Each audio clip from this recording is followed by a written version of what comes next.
드디어 안디옥 교회가 파송하는 두 사람의 선교사가 선교지로 출발하게 됩니다.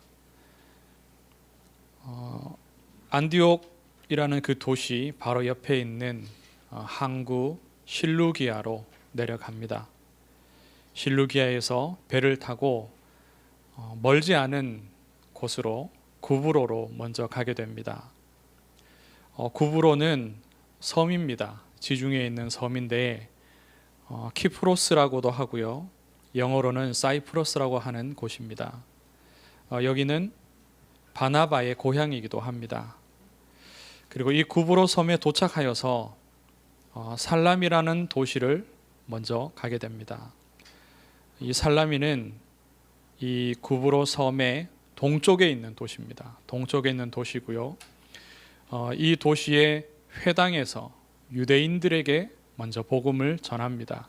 그리고는 섬을 가로질러서 서쪽에 있는 도시 바보에 이르게 됩니다. 이 바보라는 도시는 구브로의 수도입니다.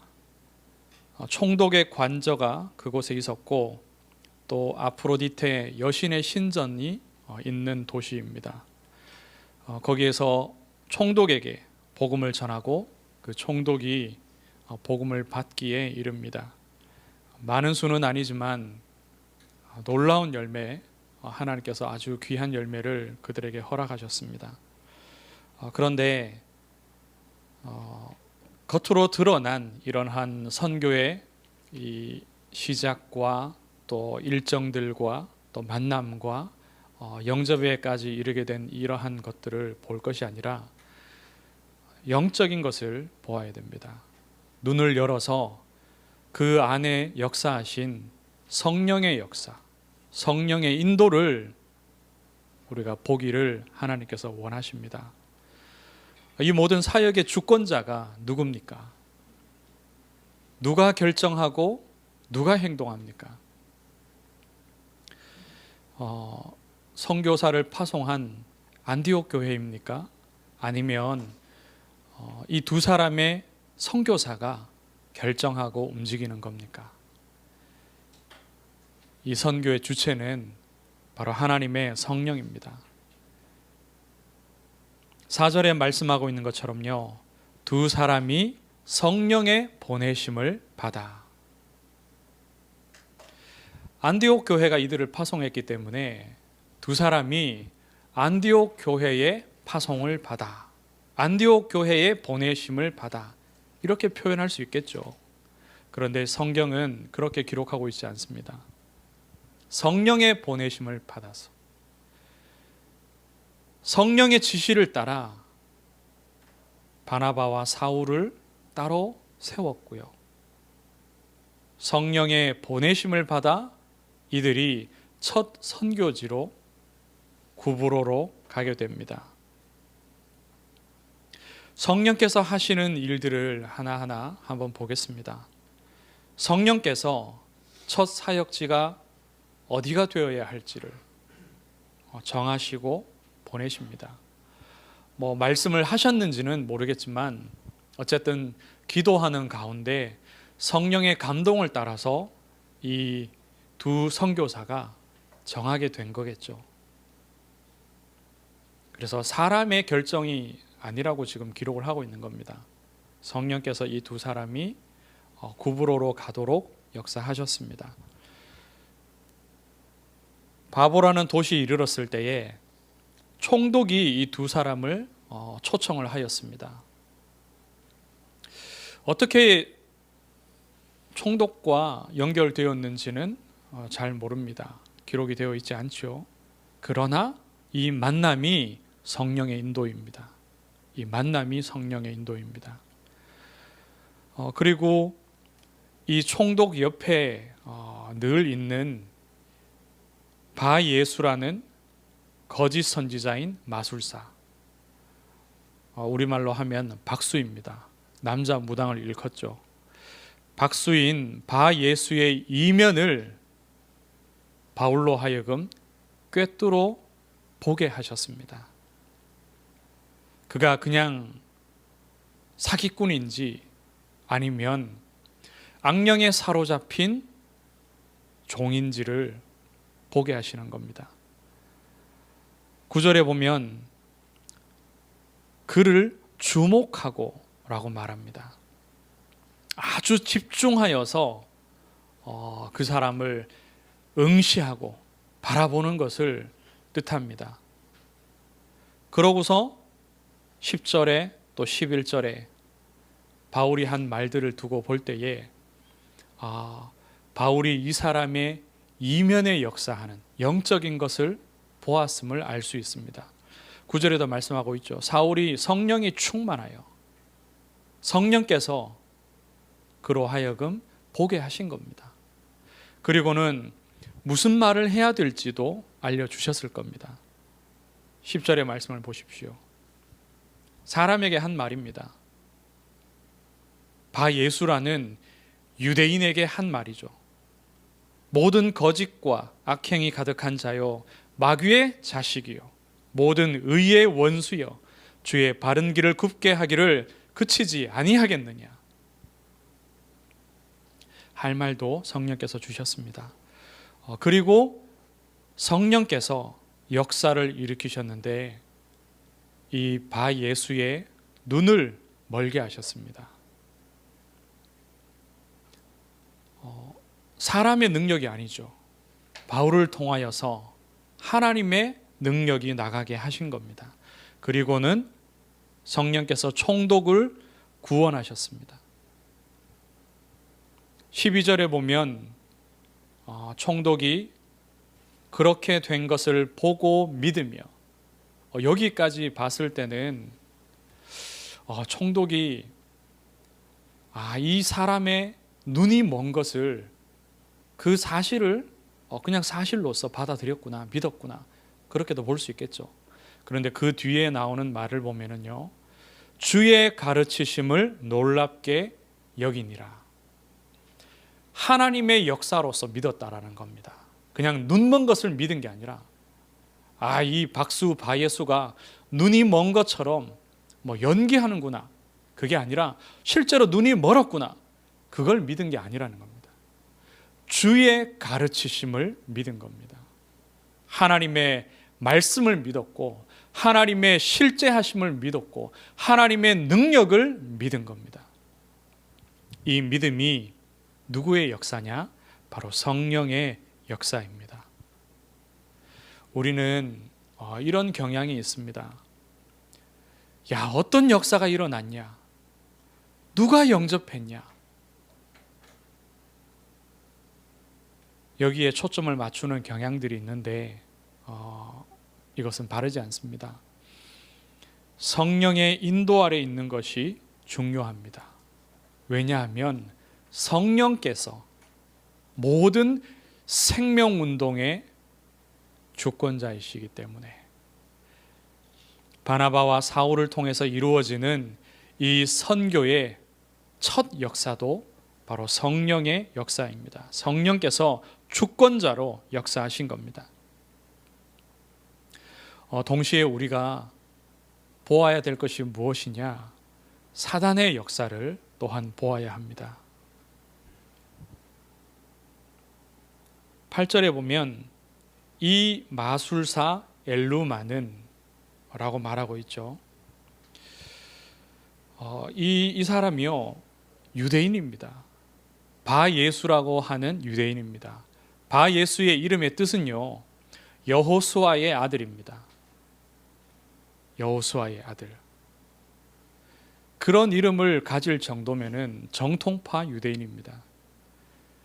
그런 사람이 지금 무당이 되어 있어요. 마술사라는 이 말은 개역 한글 성경에서는 박수라고 표현이 되었습니다.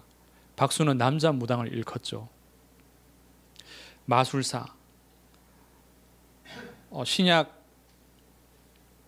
예수님께서 탄생하실 그때 동방박사 세 사람이 예수님을 찾아왔습니다. 그들을 이 성경에서 또한 똑같은 이 헬라어 단어로 사용합니다. 박수무당입니다. 그들도. 이 사람이 박수무당으로서 엘루마라는 그 단어의 뜻도 박수입니다. 똑같은 무당을 말하는 거예요. 그런데 고유명사죠.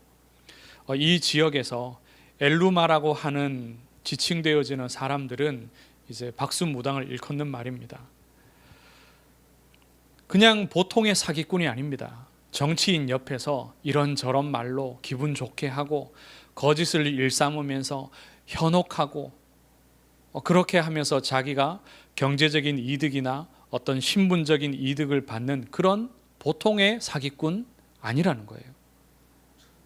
이 사람은 악령에 사로잡힌 자입니다. 악령에 사로잡힌 자. 그래서 사울이 뭐라고 말했느냐? 10절에 말했죠. 마귀의 자식이라고.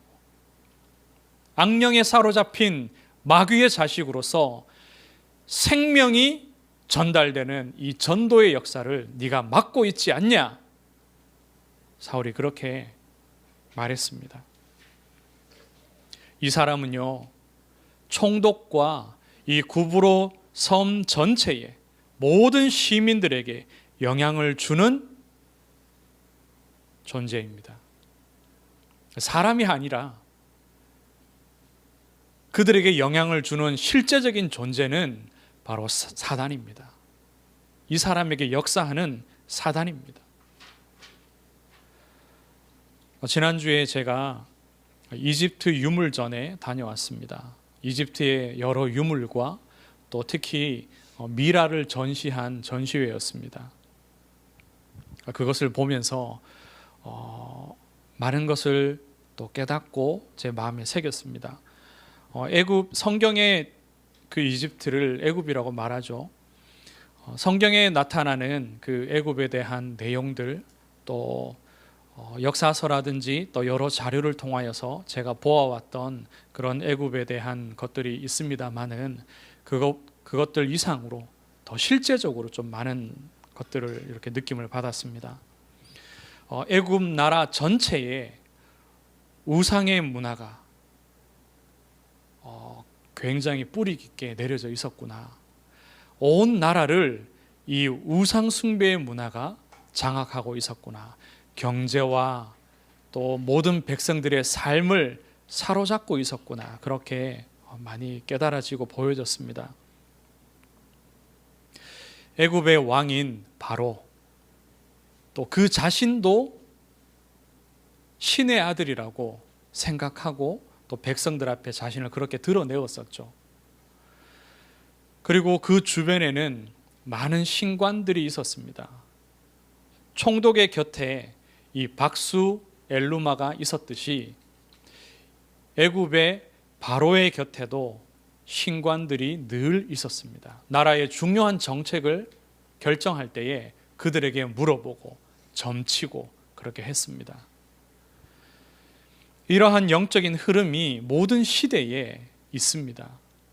그리고 모든 나라마다 특히 강대국들마다 다 있습니다.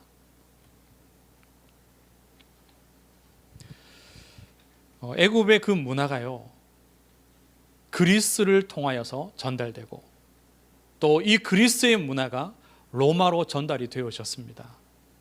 이 영적인 흐름은 동일하게 흐르고 있습니다. 어떤 그 신들의 이름이나 또 그 신들을 표현하는 어떤 그런 양식들이 바뀔 뿐이지 이러한 영적인 흐름은 그대로 이어졌습니다. 그것이 이 구브로 섬에도, 이 구브로 섬을 통치하던 총독에게도 그대로 이어진 겁니다. 하나님은 우리에게 말씀하십니다. 성령의 사역을 심부름해라. 성령의 사역을 바르게 심부름해라. 복음을 전하였고 총독이 영접한 것이 맞습니다. 그러나 그 이면에 있는 것이 더 중요합니다. 성령의 인도받는 전도자들이 이 구브로 현장에서 영적인 싸움을 싸웠습니다. 사람과 싸운 것이 아니라, 사람의 잘못을 드러낸 것이 아니라 영적인 싸움을 싸웠습니다. 그래서 악령의 역사를 드러내고 그 악령의 역사를 깨뜨렸습니다. 그리고 또 무엇을 하였느냐? 성령의 인도 속에서 한 사람을 하나님의 자녀로 삼았습니다. 그에게 복음을 전하고 그리스도를 전하고 하나님의 자녀가 되도록 그리스도를 인생의 주인으로 모시도록 도운 겁니다. 그 한 사람이 바로 구브로 섬의 총독이죠. 이 사람은요, 갈급한 사람입니다. 갈급한 사람. 로마의 총독으로서 그리스와 로마의 신들을 숭배하는 그런 문화 아래서 살아온 사람입니다. 자신이 있는 그 도시에도 그러한 신전이 있고 많은 시민들과 또 더불어서 함께 그 신을 섬기는 삶을 살아오고 있는 사람입니다. 그리고 자신의 곁에는 박수무당을 두고서 그 사람의 말을 청종하고 따르고 그렇게 살아가고 있는 사람입니다. 그런데도 불구하고 그가 어떤 연유로 또 어떤 통로를 통해서 이 두 선교사를 초청했는지는 모르겠지만 그들의 말을, 그들이 전하는 복음을 듣고자 애썼습니다. 아마 한 번이 아니라 여러 번에 걸쳐서 그 복음 듣기를 힘썼을 겁니다. 그렇게 갈급한 이 사람에게 그리스도의 복음이 전달되고 이 사람이 하나님의 자녀가 됩니다. 그리고는 그 도시에 복음의 빛을 비출 수 있는, 하나님의 선한 능력을 끼칠 수 있는, 영향력을 끼칠 수 있는 전도자로 세워집니다. 성경은 이 사람이 그 이후에 어떻게 되었는지는 기록하고 있지 않습니다. 바울이 그 나머지의 사역들을 감당하면서 2차 또 3차 선교 여행을 하면서 구브로에 지나간 적이 또 있습니다. 3차 선교 여행 때도, 또 로마로 압송되어질 때도 이곳을 거쳐갔습니다. 그런데 총독과의 만남에 대해서는 다시 언급하고 있지는 않습니다. 그러나 교회사의 역사를 보면은, 또 문헌을 보면은요, 로마에 있는 그 기독교인들의 무덤에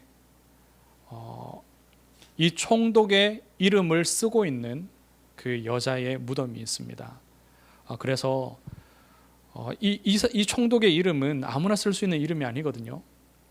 로마의 아주 유력한 정치인의 가문입니다. 그래서 그 가문의 출신으로서 이 구브로 섬에까지 와서 총독을 또한 할 수 있었던 거죠.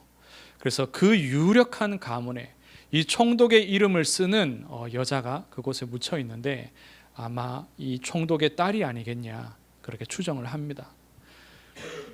이 그리스도의 복음이 이 한 개인의 인생을 바꾸고 또 가문을 바꾸고 후대들의 삶을 바꾸면서 그가 이 땅에서 통치하고 있는 동안 구브로 섬에도 영향을 주었으리라 우리가 추측을 할 수 있습니다. 이와 같이 생명운동의 시작이 바로 성령이십니다. 성령의 인도 속에 이 선교의 사역이 시작되었습니다. 그리고 어디를 갈지, 누구를 만날지, 어떤 말을 할지, 어떤 역사가 일어날지, 그 모든 과정이 성령의 역사 아래에 있습니다. 그리고 한 사람이 생명 없고 그 지역에 그리스도의 빛이 발하여지는 이 결과도 성령의 역사 안에 있습니다. 모든 것이 성령께서 하시는 일입니다. 성령인도 아래에 있어야 우리 전도자가 악령의 역사를 볼 수 있습니다.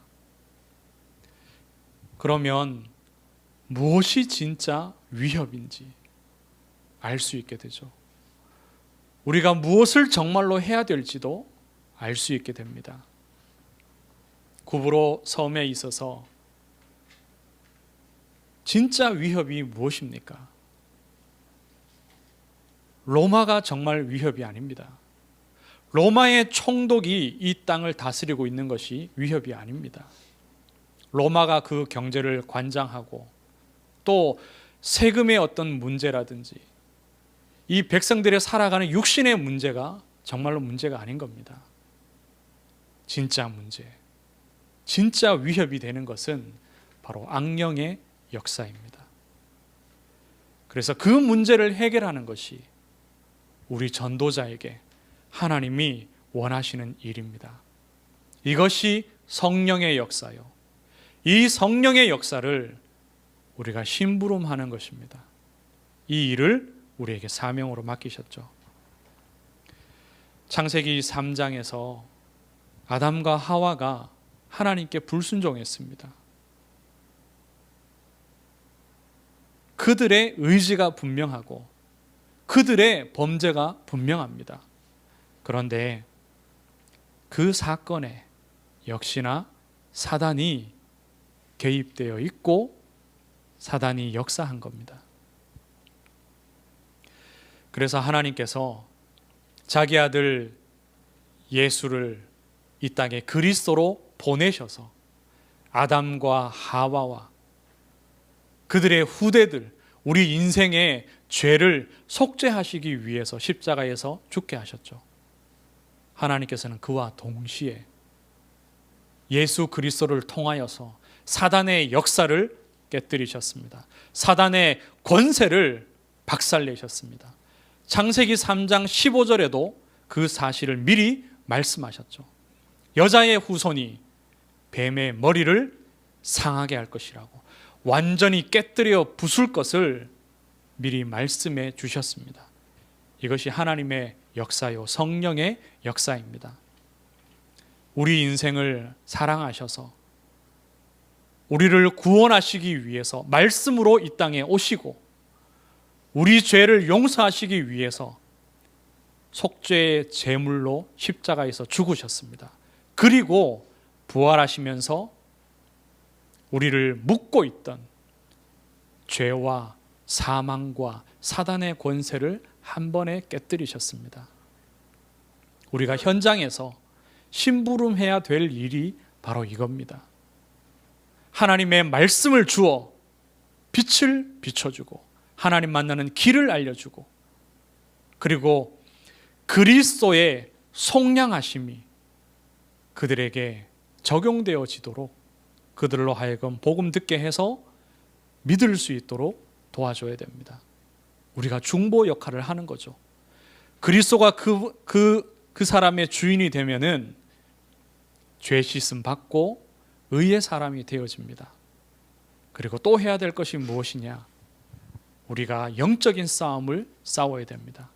예수 믿지 못하게 방해하는 사단의 역사, 이 총독으로 하여금 이 박수무당이 예수 믿지 못하도록, 복음 듣지 못하도록 속이고 거짓말하고 방해하였습니다. 그런데 바울 선교사가 그의 이면을 꿰뚫어 보면서 선포하죠. 마귀의 자식아,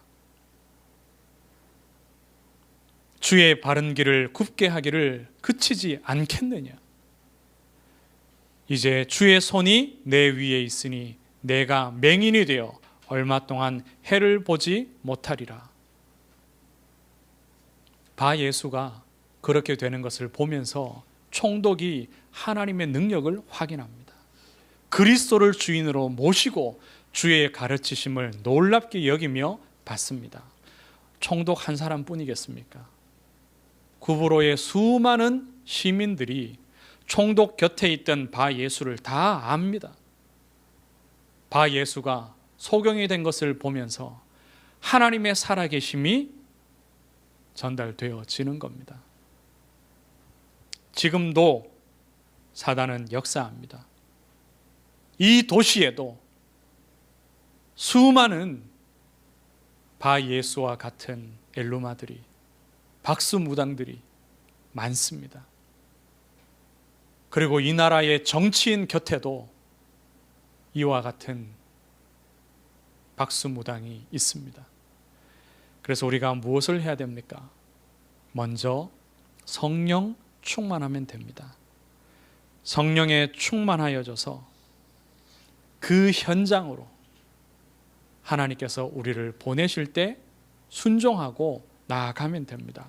그리고는요, 바르게 심부름하면 됩니다. 성령께서 정말로 원하시는 일, 육신의 일이 아니라 영적인 생명의 일을 우리가 감당하면 됩니다. 구브로에서 성령의 역사에 귀한 심부름을 감당한 이 바울과 바나바처럼 우리의 현장에서도 같은 응답 받기를, 또 우리 교회가 그러한 일을 감당할 수 있기를 주의 이름으로 축원합니다. 하나님, 은혜를 감사합니다. 우리에게 구원의 은혜를 허락하시고 우리에게 성령의 충만한 은혜를 주심을 감사합니다. 늘 성령으로 충만케 하시며 늘 성령의 인도 아래 있게 하옵소서. 성령의 역사를 심부름하도록 우리에게 그 은혜를 허락하여 주옵소서. 살아계신 예수 그리스도의 이름으로 기도드리옵나이다. 아멘.